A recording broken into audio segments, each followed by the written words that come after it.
오늘 우리에게 주시는 하나님 말씀은 출애굽기 4장 18절에서 31절입니다. 모세가 그의 장인 이드로에게로 돌아가서 그에게 이르되 내가 애굽에 있는 내 형제들에게로 돌아가서 그들이 아직 살아있는지 알아보려 하오니 나로 가게 하소서. 이드로가 모세에게 평안히 가라 하니라.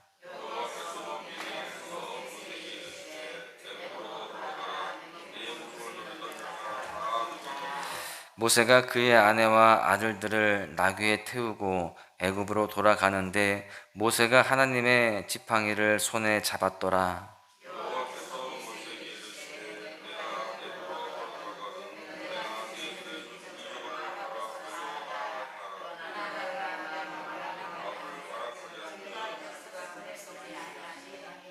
너는 바로에게 이르기를 여호와의 말씀에 이스라엘은 내 아들 내 장자라.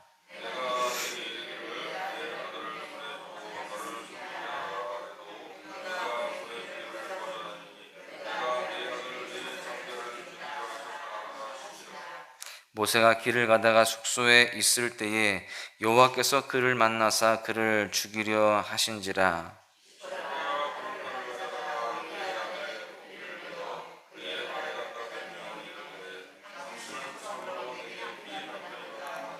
여호와께서 그를 놓아 주니라. 그때에 십보라가 피난편이라 함은 할례 때문이었더라.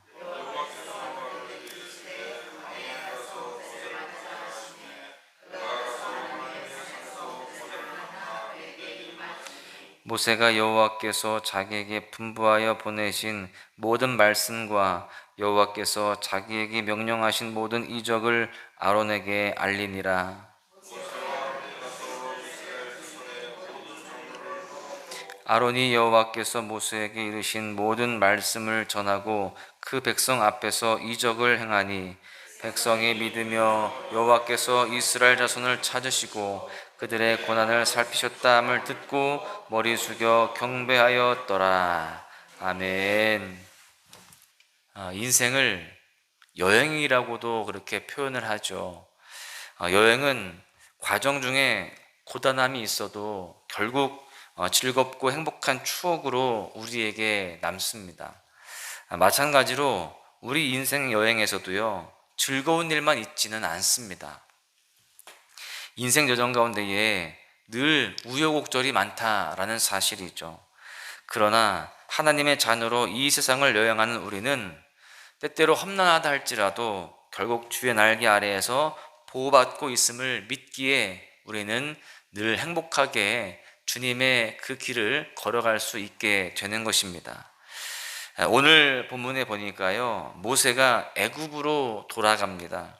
그 모든 여정 가운데에 하나님이 역시나 함께 하세요.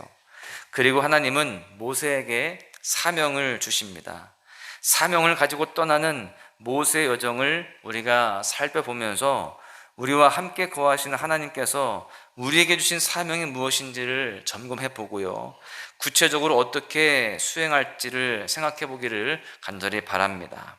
첫 번째는 핵심 사명이 무엇인지 우리는 기도로 확인해야 되는 것입니다. 모세가 하나님의 사명을 받고 애굽으로 돌아가기로 순종합니다. 그렇게 순종하고 처음으로 한 일이 무엇이냐? 바로 함께 살고 있던 어른이었던 장인 이드로에게 애굽으로 가는 것을 그렇게 허락받는 일이었습니다. 아무리 하나님의 사명을 받아서 떠난다 할지라도 모세는 지금까지 함께 살고 또 모셨던 어른에게 인사를 드리는 거예요. 모세가 바람직한 모습을 우리에게 보여주고 있습니다. 모세처럼 우리도 하나님의 사명을 받았다 할지라도 삶의 질서를 흩어버리는 일을 하면 안 되는 것입니다. 마치 자기에게만 하나님이 나타나시고 말씀하시는 것처럼 부모를 정죄하고 또 남편과 아내를 정죄하고 또 이웃을 정죄하고 심지어 목회자까지 정죄하는 사람들이 때때로 있습니다. 그런데 그것은 삶의 질서를 흩어버리는 행동이라고 볼 수 있어요. 하나님은 질서의 하나님이십니다. 그렇기 때문에 하나님이 주신 사명을 위해서 무엇인가를 행동한다라고 한다면 질서를 지키는 일을 우리가 잘 생각해야 하는 것입니다. 그것이 바로 아름다운 모습이고 주님께서 기뻐하시는 모습이 되는 것이죠. 모세가 장인 이드로에게 애굽으로 떠나겠다라는 그 결심을 이야기하니까 이제 이드로도요, 모세에게 평안을 선포하면서 파송하게 되죠. 그렇게 떠날 채비를 다하고 모세는 하나님의 출발 신호를 기다립니다. 그때 여호와께서 말씀하십니다. 19절에 보시면 여호와께서 미디안에서 모세에게 이르시되 애굽으로 돌아가라. 내 목숨을 노리던 자가 다 죽었느니라. 지금 하나님의 출발 신호를 들은 모세는 하나님의 그 지팡이를 손에 잡고 굉장히 의기양양하게 아내와 아들들을 나귀에 태우고 애굽으로 출발을 하게 됩니다.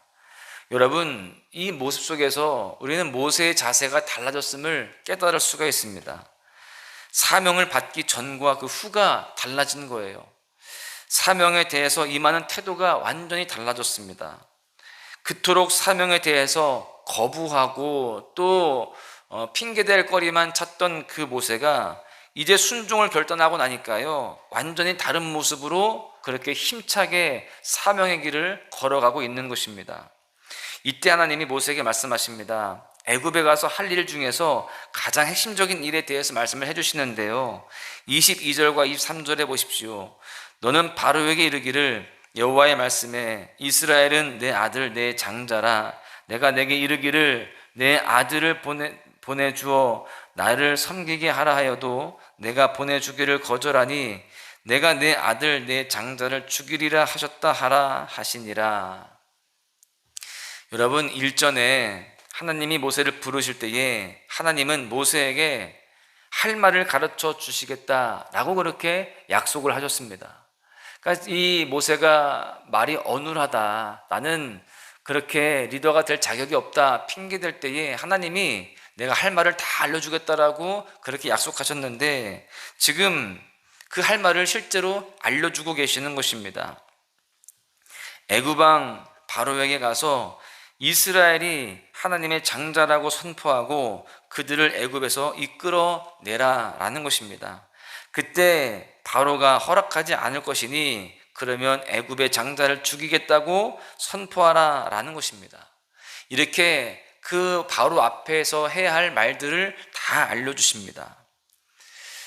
여러분, 하나님은 우리를 구원하시고 하나님의 자녀로 삼아주셨습니다. 그리고 우리에게 하나님은요, 사명을 주셨어요. 그리고 하나님은 그 사명을 잘 이루어갈 수 있도록 힘도 주십니다. 때때로 우리가 해야 할 말도 알려주시고 모든 상황 가운데에 우리에게 도움을 주신다라는 사실이죠. 여러분, 우리가 그 하나님에 대해서 끊임없이 의지하고 또 그 주님께 묻고 주님의 말씀에 순종해야 할 줄로 믿습니다. 그래서 우리는 날마다 기도해야 되는 겁니다. 기도할 때마다 하나님은 그 사명들을 다시 한번 일깨워 주시고요, 우리가 힘을 잃지 않도록 날마다 계속해서 그 사명을 또 알려주시는 것입니다. 우리 인생 여정 속에서 지금 이 순간에 해야 할 일을 알려주시고 지금 이 순간에 만나는 사람들에게 무엇을 말할지를 다 알려주신다는 사실이죠. 여러분, 이렇게 섬세하신 분이 바로 우리 하나님이십니다. 하나님께 더욱더 기도하시면서 그 사명에 대해서 확인하시고 주님의 도우심을 입는 우리 모두가 되어야 할 줄로 믿습니다. 두 번째는 동역자와 함께 사명을 감당해야 된다라는 것입니다. 우리가 기도로 확인하고 또 주의 사명들을 감당할 때에 동역자들이 우리에게 필요합니다. 나 혼자서는 할 수 없어요. 하나님의 동역자들을 예비해 두셨는데 그 동역자들과 함께 합력하여서 선을 이루어 가야 하는 것입니다. 지금 자신 있게 그 사명을 따라서 모세가 그렇게 가죠. 그 여정을 떠납니다. 근데 하나님이 갑자기 가로막으세요. 심지어 죽이시려고 합니다. 그 이유가 무엇이냐면요, 모세가 그의 아들들에게 아직 할례를 행하지 않은 상태였기 때문에 그렇습니다. 하나님의 언약의 상징인 할례를 모세의 아들들이 아직 받지 않은 거였어요.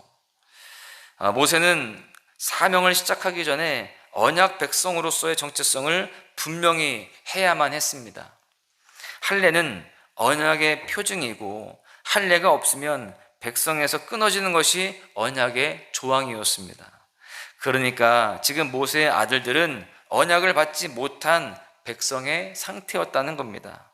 이 상태로는 애굽에 갈 수 없는 거였어요. 그래서 하나님은 모세가 애굽으로 가는 길에 모세의 아내 십보라를 사용하십니다. 그 십보라가 아들들의 포피를 베어서 모세의 발 앞에 놓습니다. 이렇게 해서 하나님은요, 그 십보라를 통해서 모세의 아들들도 하나님의 언약의 자손이 되게 하시는 거였습니다. 그렇게 해서 이제 또 그 여정을 가게 되죠. 이제 하나님의 산에서 모세와 아론이 만나게 됩니다.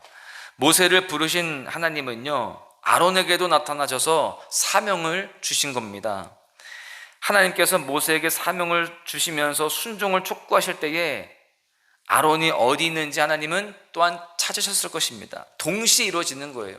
모세를 부르실 때 아론도 동시에 부르시는 그 일을 행하셨다라는 사실입니다. 모세가 가족들과 사명에 대해서 비전을 나누고 장인 이드로에게 결심을 말할 때에 아론도 역시 하나님의 부르심에 순종하여서 그 하나님의 산으로 오고 있는 그런 과정이었어요.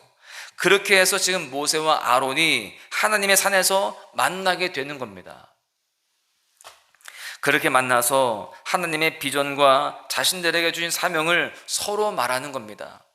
자신들이 만난 하나님, 자신들에게 주신 하나님의 사명, 그것을 함께 나누면서 하나님이 하실 일들에 대해서 함께 기대하게 되는 거예요. 그러면서 그들과 함께 하시며 이스라엘을 구원하시는 하나님의 계획을 깨닫게 됩니다. 그리고 이제 그들이 같이 애굽으로 나아가는 거예요. 모세와 아론이 애굽에 도착해서 이스라엘의 장로들을 다 모읍니다. 그리고 자신들이 받은 하나님의 메시지와 하나님의 기적을 보여줍니다. 그때에 이스라엘 백성들이 모세와 아론의 말을 또 그 이적을 보고서 하나님을 또 알게 됩니다. 그리고 하나님이 자신들을 잊지 않으셨다라는 기쁨과 희망을 갖게 되죠. 여러분, 모세가 애굽으로 오는 이 여정 가운데에 하나님은요, 사람들을 붙여주신 것입니다. 아내 십보라와 또 형 아론이었습니다. 원래 있었던 사람들이지만 이제 동역자로 그렇게 다시금 세워주시는 거예요. 보십시오. 지금 모세는 아내 덕분에 하나님의 언약을 지키게 되었고 심지어 죽음을 모면하게 되었습니다. 또한 모세는 형 아론의 언변으로 하나님의 사명을 이스라엘에게 명확히 잘 전달할 수가 있었습니다. 장로들을 모으고서 그 모든 일들을 조리 있게 잘 설명한 사람이 누구냐? 바로 아론이었어요. 모세가 하지 않았습니다. 이처럼 우리 인생 여정에도요, 중요한 사람들이 있습니다. 꼭 가족이 아니더라도 우리가 살아가는 인생 구비구비마다 중요한 만남들이 있다라는 사실이에요. 그 만남은 사실 하나님의 준비해 두신 귀한 하나님의 선물과도 같은 사람들입니다. 하나님은 우리가 살아가는 여정 가운데 사명을 감당할 때마다 그렇게 중요한 사람들을 준비해 놓으시고 만나게 하시는 것입니다. 우리가 지금 인생의 여정을 갈 때에, 특별히 사명을 따라 그렇게 나아갈 때에 우리의 삶에 고단함이 있고 어려움들이 있을 수 있지만 이런 귀한 만남을 통하여서 하나님은 우리의 인생을 점점 완성시켜 나아가고 사명을 이룰 수 있도록 그렇게 역사하시는 줄로 믿습니다. 여러분, 우리가 오늘의 인생 여정을 살아갈 때에도 우리 인생 전체를 책임지시는 하나님의 인도하심을 따라 살아가시기를 바랍니다. 사명의 지도를 따라가시기를 바랍니다. 이 여정 가운데에 그 사명 지도를 따라가고 주님의 인도하심을 받을 때에 때때로 어려운 일들도 있겠지만 하나님은요, 우리를 반드시 지키시고 인도하시고 그 사명을 이룰 수 있도록 주님께서 역사하신다는 사실을 잊지 말고 담대하게 또 우리가 믿음으로 도전해야 할 줄로 믿습니다. 오늘 하루도 살아갈 때에 하나님이 그렇게 인도하시는 것을 경험하실 수 있기를 축복합니다. 더욱더 기도함으로 하나님의 그 사명을 분명하게 확인하고 또 동역자들과 함께 합력하여 선 이루면서 주의 뜻을 이루어가는 복된 삶이 되시기를 주님의 이름으로 간절히 축원합니다. 은혜 아니면 살아갈 수가 없네. 호흡마저도 다 주의 것이니 세상 평안과 위로 내게 없어도 예수, 오직 예수뿐이네. 은혜 아니면 살아갈 수가 없네. 호흡마저도 다 주의 것이니 세상 평안과 위로 내게 없어도 예수, 오직 예수뿐이네.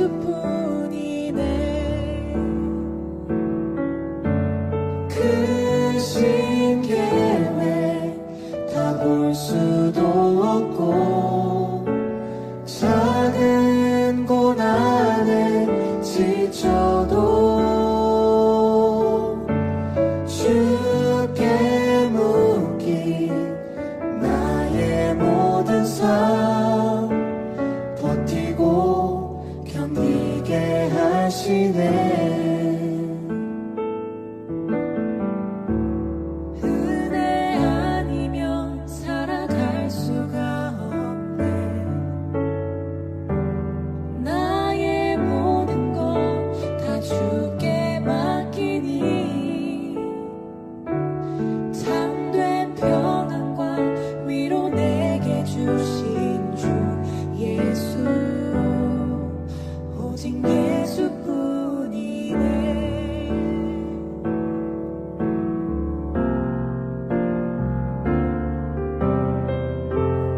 은혜 아니면 살아갈 수가 없네. 호흡마저도 다 주의 것이니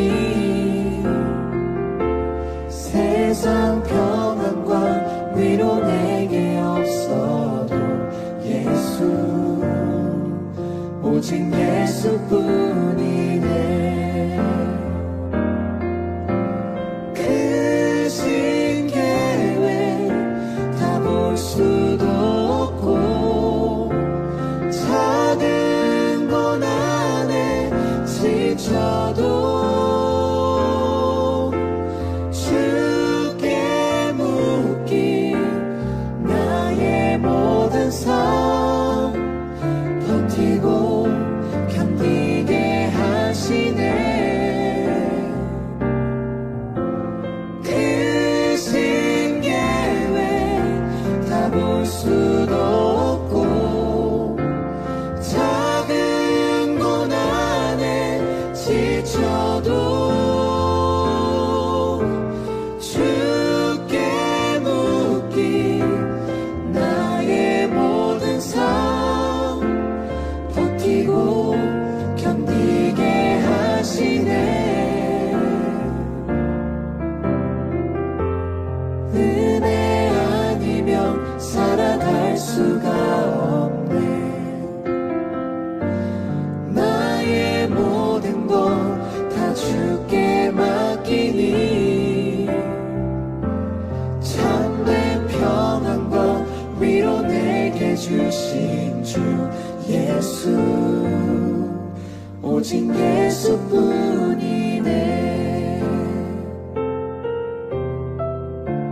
참된 평안과 위로 내게 주신 주 예수,